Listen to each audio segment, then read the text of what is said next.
Good evening, Tracy. I'm Raj Singh, and you're watching the weekly political podcast. Along with me, I have. Gurtej Atwal. Thank you, Gurtej. Thank you. And as you guys know, the election season's over, and now it's time to look who we have in our office. And we're starting with our mayor, City of Tracy's first female elected mayor, African American, Dr. Nancy Young.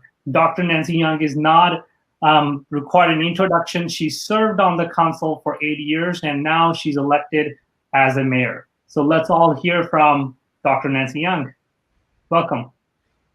Thank you. I'm glad to be once again on your show. I was the first on your show when you started back last summer. Didn't really know what to expect, but I really appreciate you gentlemen helping me get out there and just reach others within our community of all the things that were going on. And there's so many things going on now. So I'm ready for whatever questions you got for me. Go ahead. All right. I think it's not more questions, it's more to know about your journey, right? Because as we know, you served for 8 years as a councilwoman for City of Tracy. So we're excited and we wanted to know what made you decide to get involved in the public office and what was the trigger point and how was your experience being a councilwoman now? How's your journey is going to be as a mayor? Okay, so journeys is interesting because sometimes, journeys, you think you're going in one direction and then you come to a stop sign or a stop light, or you have to turn right or turn left. And so as my journey has begun since I was a little girl, I always felt that everybody's voice mattered. And, different people afforded me the opportunity to be able to speak and be heard and make a difference. And so I've always felt like I needed to have input into my life. I just wasn't that one to just sit there, whatever you tell me, yes, yes, yes. I was always the one to question the whys and the hows and how it can actually contribute and make things better for other people as well. And so that started for me back all the way. I would go to second grade when I was a safety monitor. That's the first thing that I signed up for to be able to do. And then when I was 9 years old, to be able to usher at my church, there was power in being able to hold out your hand and be like, give me that gum, so just to be able to, have the church service even go, smoothly and become a Sunday school teacher and student body president by the time I was high school. And when I graduated from high school, I wanted to be the president of the United States. Now, I don't have those lofty goals anymore in life because I've been to Washington, D.C. many of times to see that things are very different at that level. And, my mentor here in Tracy, the former council member, Evelyn Tolbert, she told me that she only really was interested at the local level because you can really make an impact and a difference there. And so once you start getting higher levels, there's so many other factors that come into play. And so right now, my focus has brought me to locally in Tracy. 2008, when I started attending the council meetings, it was really because some time had passed on. My kids were getting older. My youngest was older. What I mean, my youngest at the time was starting kindergarten. He's now 20, but at the time he was starting kindergarten. And I felt like, I had a little bit more time to not just focus on work and the different things that I did within the community, whether it was at church or the different nonprofits that I was a part of and mentoring at the schools, because that's all still a part of my real passion. But from there, sitting in the audience in 2008, I went just to see what was going on in my town and to see what was going on. And so from there, I started going to all the council meetings. For 4 years, I sat there with my notebook, taking notes and learning about the different issues while all along I was getting involved in different organizations within our city. Because at the time, I have to say, I was inspired by Barack Obama, who was running for president of the United States at the time, who said, that you should get out there and do whatever you can, wherever you are. And so I began to look around my city because I lived in other cities in the past. And granted, I was busy with school things and busy with church, but on a whole nother level of being able to be involved with civic organizations was something I hadn't taken on until I moved here in Tracy. And so back 8 years ago now, 4 years after being in the audience, I did get elected to city council.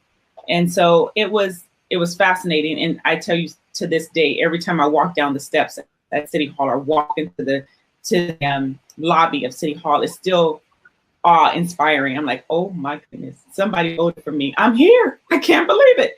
And so every time. It feels like the first time for me. And I hope that feeling never, ever goes away. To feel that I'm really honored that people would entrust in me to be able to really fight on their behalf, to highlight their voices.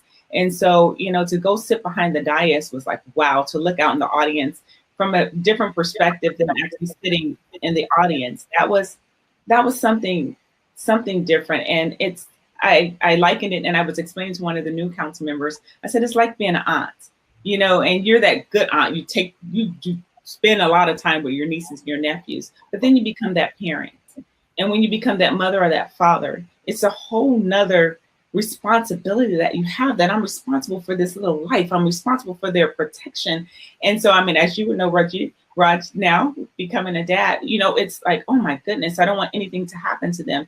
Right. And so it was one thing to work on the outskirts within the community and helping where I can, to being responsible for our city and many of the decisions that's going to affect a lot of people. I became that passion that I had became like a mother, like, oh my goodness, I'm responsible for many people. And so the things that I say and the things that I do, I never take it lightly.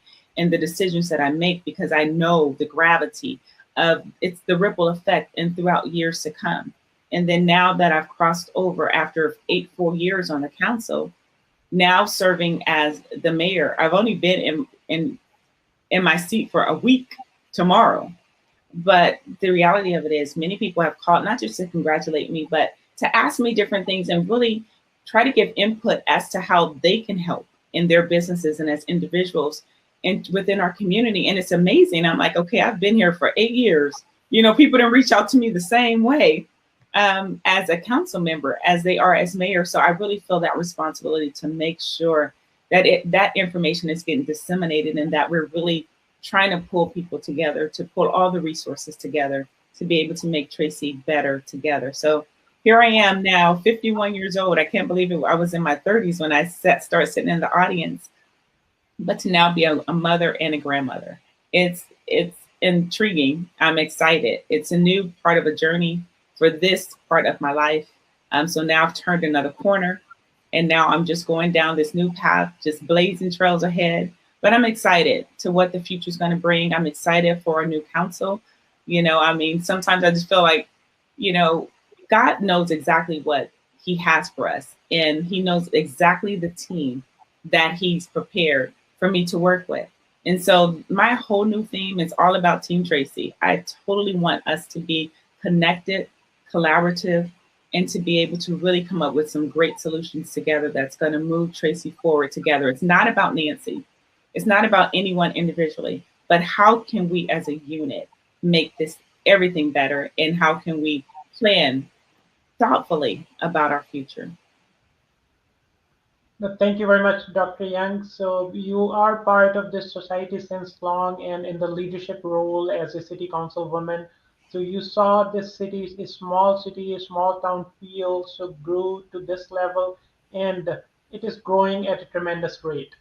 So in your opinion, so in your thoughts, so what would be your vision for this city of Tracy? So how do you want to take it forward, and what are your thoughts? So what do you want to see this city to be in the coming years? So, you know, it's interesting because you talk about the small town feel. That's one of the things that stood out for me here when I moved here almost 14, 15 years ago. I've lived in larger cities. I grew up in Compton. Los Angeles was an area that, you know, the main thing that I grew up as a young person, and then graduating from San Fernando High, and then living in Oakland when I was at UC Berkeley. You know, Berkeley had its own atmosphere, own culture, own little niche there. Right. But here, when I moved, after that, I got married and moved to Fremont, and it had its own, you know, little quaintness about it. But Tracy really pulls you in, you know, with the parades, with the events at Lincoln Park, all the thing. I mean, it just feels like even though we're almost 100,000 strong, if you still feel that smallness in that community. And so if anything happens to someone, I've been a part of things that, you know, maybe somebody needed help, and it just spreads throughout the community. Everybody comes to rally in to help, to encourage. And so to go to the DARE graduation, see all the little kids, it just feels so personal. It feels so personal to be able to go in the grocery store and you know your neighbor, people know you, or, you know, even now from me running and my face being on so many things, people are like, oh my goodness, it's Mayor Young. I'm just like, so sweet. It's so sweet to me. I just love that, to be able to feel that small town, just closeness. And this year has been very difficult. This year of 2020, I call it now that somehow we've stepped into the twilight zone or the outer limits. I don't know if any of you ever watched those shows, but I did when I was younger. And you just go into alternate world. And that has been very hard on all of us, dealing with the restrictions of the COVID-19, because we don't get to do all the small town things. We didn't get to do Juneteenth. We didn't get to do 4th of July. We didn't get to do the Halloween thing downtown. We didn't get to do the Christmas light parade. I mean, all these other things. I mean, a lot of other little things that happen all the time downtown. We didn't get to do any of that. We didn't get to do the music in the parks. We didn't get to do the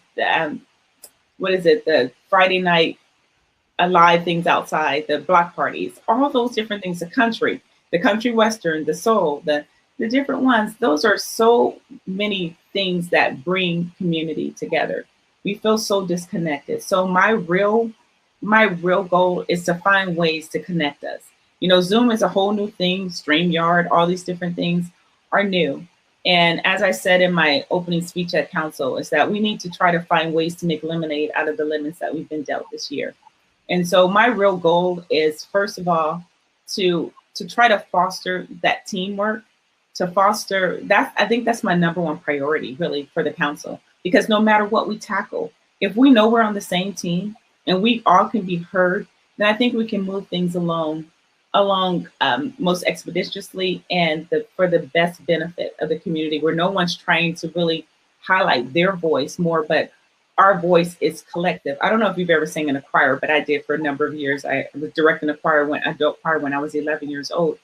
And the main thing within a choir is that it's one sound, it's one voice. You have the tenor, soprano, and altos. But when you sing together, it's supposed to be a melody that goes together, where it's just that one smooth sound. Now you have a leader, you know, that may lead the song and do ad-libs in between. And so there's always going to be something that has an ad-lib that's going to rise above. But we as a whole should be in harmony, and we should be moving forward. So that's my number one priority. The other thing I think that we all need to focus on is, how are we going to come out of this whole COVID season successfully? It's economic development. It's a lot of individuals, from the individual mother and father, that parents, that business owner, that small business owner, the large business owners. You see large businesses leaving in masses. It's scary. What is our tomorrow going to hold? Are we leaving like the Spanish flu led into an era of the Great Depression? Are we leading into a time where we're going to have to go through something like that in our lifetime? That was in our history books. You know, I don't want to go through that. Many people have worked very hard to get to where they are. And I want us to be able to really come out of this and not have to repeat history unnecessarily. We can't help illness. That we can't help. But we can help the narrative, and we can help the plans for going forward. So I want to see us really come out of this. Financially, we were already going into this year not healthy financially as a city. It had nothing to do with COVID. COVID has only complicated matters. But I want to see, there's a financial plan that council members, Areola and Vargas, now Mayor Pro Tem, has been working on, and I'm really fascinated to see some of the plans, how we're going to move forward with this, the equity and the equity plan that council members Rhodesia and Areola had began.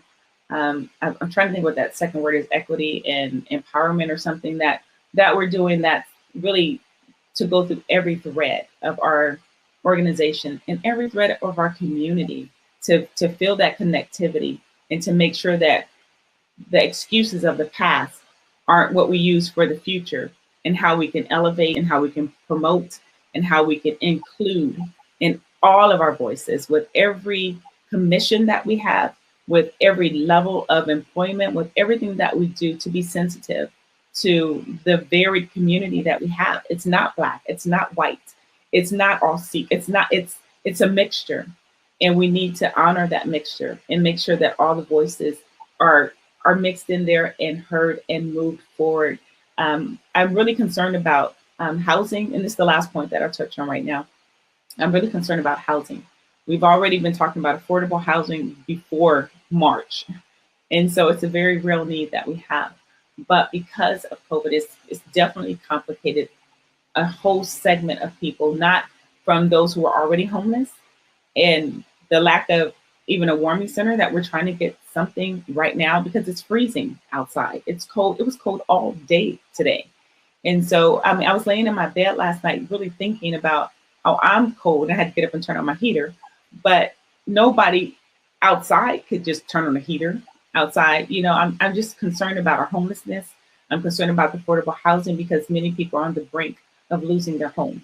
Many people on the brink of foreclosure are those who rent homes, you know, and those who can't pay the rent. Then what about those who own the homes and their businesses? It's a ripple effect. It's a lot that's going on. And so I want to just make sure that we're being very cognitive in how we're approaching and sensitive of how we're approaching all these things. We're looking at the health of people. I'm looking at the health of our people as well as the health of our economics, of our people in their businesses. I'm looking at the mental health, the challenges that our youth are facing because they can't go and socialize with their friends, or they can't get out and go to school, or they can't play sports. What if I was a football star and it's my senior year? I can't even play football. And I made it all the way to my senior year. Maybe I was playing since Little League, as my little brother did, and went on to college to play as well. So there's a lot of things that I think that we need to be sensitive, and it's just a hard time within our world. I think that it's the makings of a civil war because you have different people that believe and feel different ways within the same families, within the same city blocks, within the same community, within the same state, or the same country, or the same world. And so it's going to be hard. So I think we need to develop a new sensitivity to each and every person, and realize that we all just feel differently about different things, and we have to respect and honor that. And I'm not going to get mad at you if you don't have your mask on, because it's hard for you to breathe, because I'm thinking you're trying to kill me because you don't have on a mask. I just see things differently, and I'm trying to see things more holistically. It's not a platform, whether it's Republican or Democrat, but it is about people. But I think we need to look at it holistically. And I think that's the only way that we're going to be able to really move forward, because right now, I think fear is dominating a lot of the landscape, and it affects us all where we are, where we live.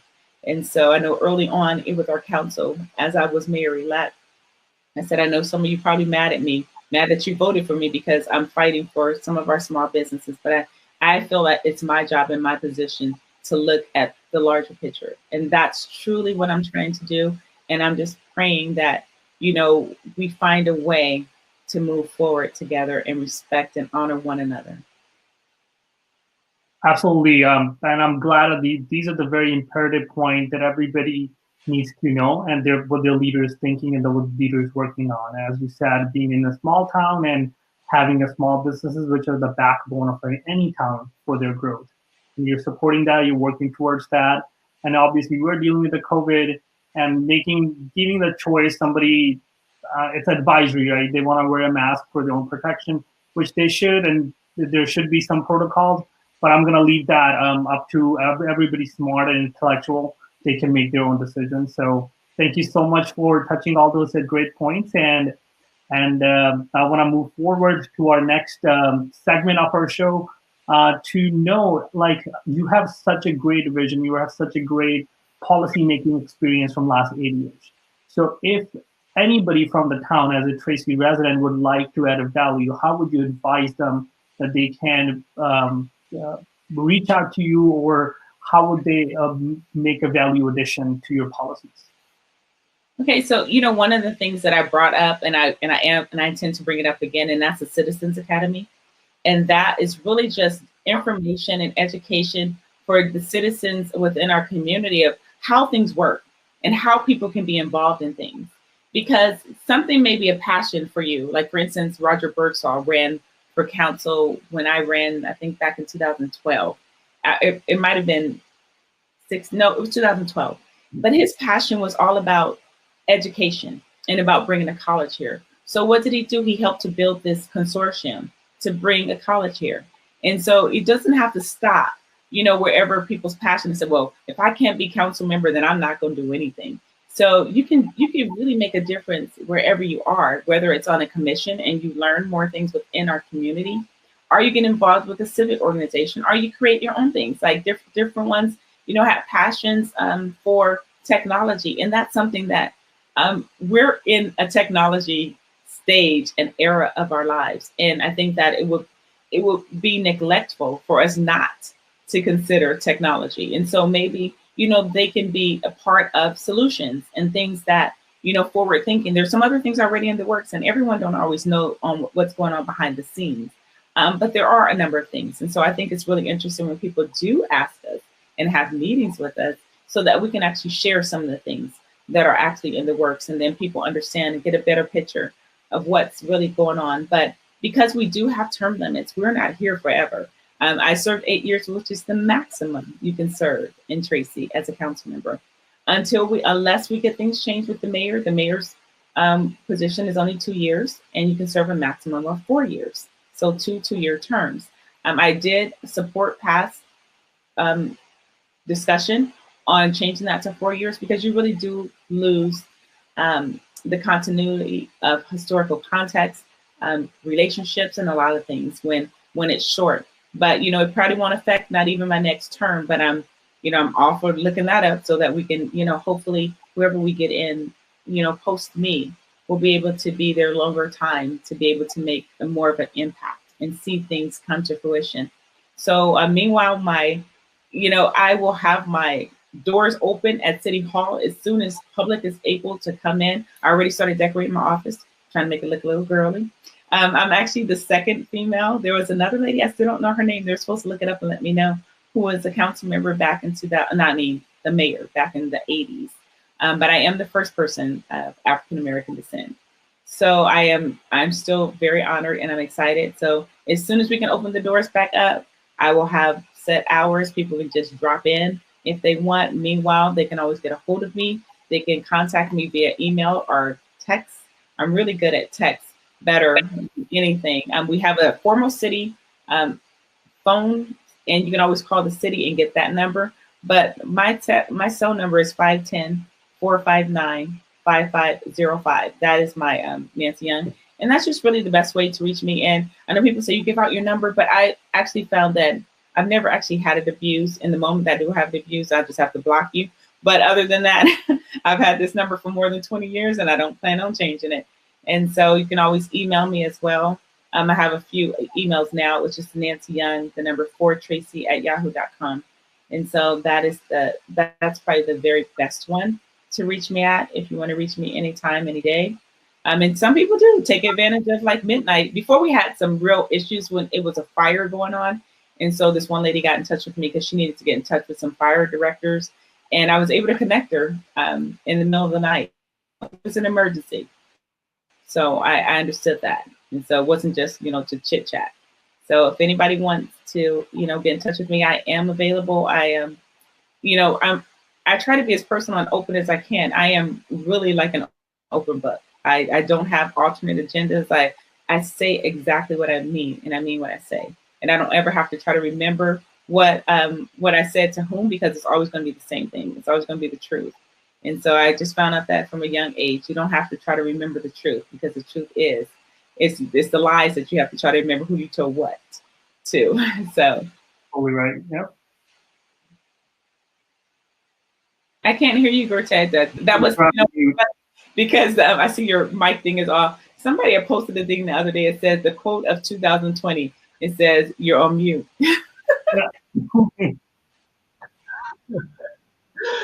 Yeah, no, sincerely, thank you, Dr. Young. So yeah, irrespective of the background, anybody is more than welcome to add value to the city of Tracy. They're more than welcome to reach out to you, reach out to the city staff, and add value to their society. And with that, want to thank you again, Dr. Young, for being here and for sharing your thoughts how you want to lead the city of Tracy going forward.